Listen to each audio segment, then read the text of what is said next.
Welcome back to New World Next Week. I'm James Corbett of CorbettReport.com. And I'm James Evan Pilato for MediaMonarchy.com. I'm not going to enforce that. We've got that story, plus I will never agree to something that's illegal. But first, due to a medical issue impacting the military judge's ability to work, the rest of the session is canceled. James, as we kind of sit here on the edge of another intelligence agency coup, which I hope folks out there will check out, Corbett's new interview with Daniel McAdams on the Venezuelan psyop that makes the MAGAs and the NPCs happy, by the way. Our first story on this New World Next Week, episode 365, takes a look at how they're still lawyering around one of the last big intelligence ops. A strange little mundane story, James. I saw this late last night, and I really assumed it was just a classic from back in the archives.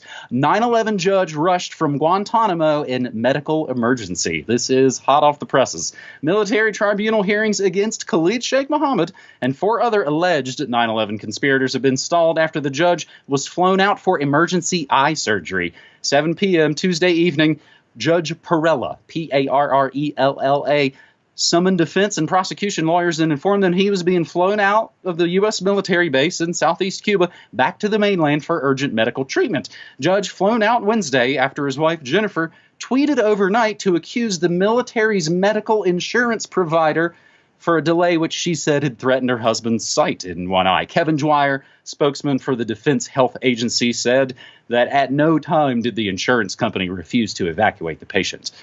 The Office of Military Commissions issued a brief statement that read, due to a medical issue impacting the military judge's ability to work, the rest of the session is canceled. Perella was just made judge in the 9/11 case last August 2018, taking control of a case that has been dogged by false starts, procedural delays, and controversy over the military commissions themselves. The defendants, if you didn't know, are accused of having orchestrated the attacks on the World Trade Center and the Pentagon, killing nearly 3,000 people, first charged back in 2008. But the case is still in its preliminary phase, 11 years in, with a trial not even expected to start before 2020 at the earliest. Much of the contention is testimony from the defendants obtained after long periods of torture in CIA black sites before they were flown to Guantanamo. Perella's fitness to try the case is being challenged in federal court by defense lawyers for failing to disclose the extent of prior relationships with members of the prosecution team. James, The Guardian doesn't give a whole heck of a lot of context to this story, but it's just one little interesting nugget of a story that, again, is nearly 18 years old. James? Yeah, well, I'm not sure exactly how pertinent the judge's eye injuries are to the real how to solve 9/11 and who was really behind it. But perhaps more to the point was what was mentioned there is the defendants trying to get the judge recused because of his ties. I think more information on that would be useful, so I'll throw in a link to Al Jazeera. Defense lawyers in 9/11 case seek dismissal of new judge from a few months ago, where they noted that lawyers for 2 other defendants joined the motion for the judge's recusal, with one arguing Perella revealed implicit bias by admitting to shock and anger on 9/11, combined with his military service. So if your standards for getting the judge to be recused is the fact that he felt shock and anger on 9/11, and this military tribunal judge is a member of the military, if that's your standards, I don't think you're going to find someone who's going to try this case. But none of this matters. All of this is window dressing on the fundamental fact this is a kangaroo court prosecuting patsies based on evidence that, as you say, was extracted through torture at best, or was deliberately laid false cookie crumb tales by the intelligence services at worst, or more likely. So, again, all of this is just window dressing on the preordained conclusion of this trial that we all know is going to happen whenever, if ever, this trial actually takes place, however many decades in the future that might be. No doubt the kangaroo court is going to pronounce Khalid Sheikh Mohammed the mastermind from A to Z, as he already testified during his torture sessions. So we all know where this is going, and no amount of this judge jockeying or any of this other legal chicanery is going to change that preordained conclusion, unless there is a 9/11 truth breakthrough between now and then. Hold your breath now. It just kind of struck me, James, as you were talking there. Maybe they will shoot for, so to speak, The 20th anniversary. Wouldn't this all go really, really well around 2021, the 20th anniversary of 9/11? We'll finally get those dastardly guys who allegedly pulled this thing off. Our second story on this New World Next Week is kind of a cluster of stories, James. A couple of them I talked about explicitly this last week on my morning show that I found they kind of went together, even though they're in different fields, as it were. Taiwan school bank experiment, money lessons for life. So a really interesting thing. The school in Taiwan basically ran an experiment employing the school kids where they could get dollars that they could exchange for goods.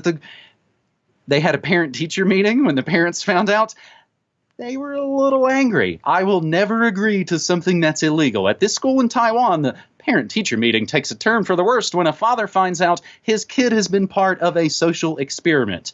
Now, this is actually about a whole half-hour-long documentary from Witness, Al Jazeera. The entire thing is subtitled. There's not a bit of translation going on over the dialogue, so just pretty much leave it for folks to go check out. And again, that kind of power when you see a parent actually get involved and get pissed about what's been going on at the school. Speaking of other things going on that parents might not know about, Facebook ripped off game-playing kids and their parents in multi-year what Facebook calls friendly fraud. When parents found out about how much their children had spent, one 15-year-old racked up $6,500 in charges in 2 weeks of games on Fedbook. The company denied requests for refunds. In the show notes, you can find the documentation of the messages between Facebook employees going, "Oh, LOL, I wouldn't refund that." Facebook employees referred to these children as whales, a term borrowed from the casino industry to describe profligate spenders. A child could spend hundreds of dollars a day on in-game features such as arming their character with a flaming sword or magic spells to defeat the enemy, even if they didn't realize it until the credit card bill arrived. So, James, I had both of those stories that I covered this week on the Morning Monarchy, and you followed up with, I think, kind of the hat trick here that'll wrap up this second segment. Facebook pays teens to install VPN that spies on them. Fedbook sidesteps the App Store and rewards teenagers and adults to download the Research app and give it root access to network traffic in what may be a violation of Apple policy, so the social network Fedbook can decrypt and analyze all that good phone activity, James.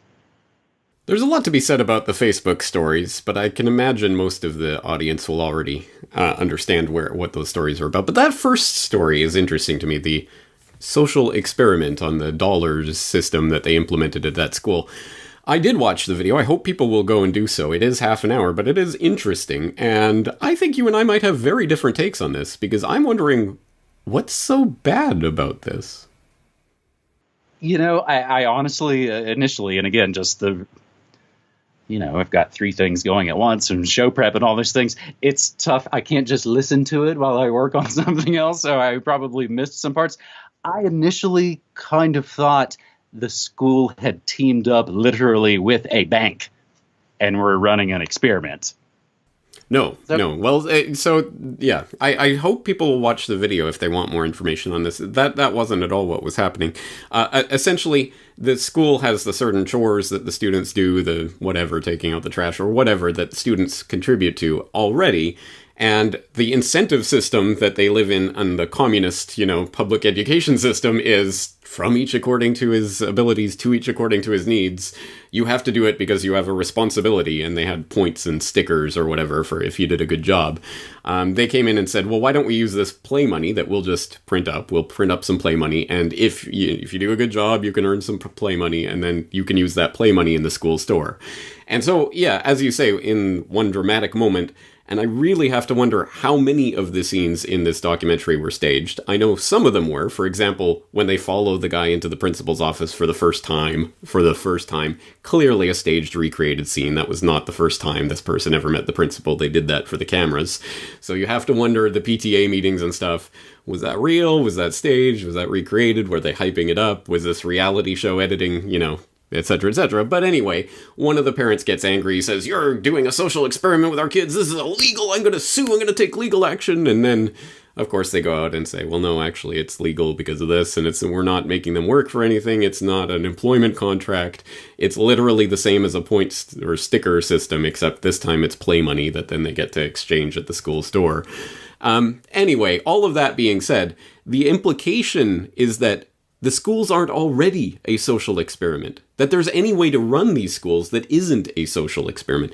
It's just that the social experiment they're currently, the normal system is just the communist social experiment where money doesn't exist and there's just vague, you have a duty and from each according to his abilities and blah, blah, blah, all this vague nonsense, and then thrust them in at the deep end when they get out of school. And now you're in this world where you have to work and earn money and do all of this without any understanding of how that works. I actually wish there had been a system like they did at this school, at my school. It would have been a lot more interesting and a lot more educational when I was growing up. So I really hope people who are interested in this, in education and things like this, will take a look at this, because personally, I think this is actually a great story, and I wish more of the public indoctrination system enslavement camps would do something like this that might actually help prepare people for the real world.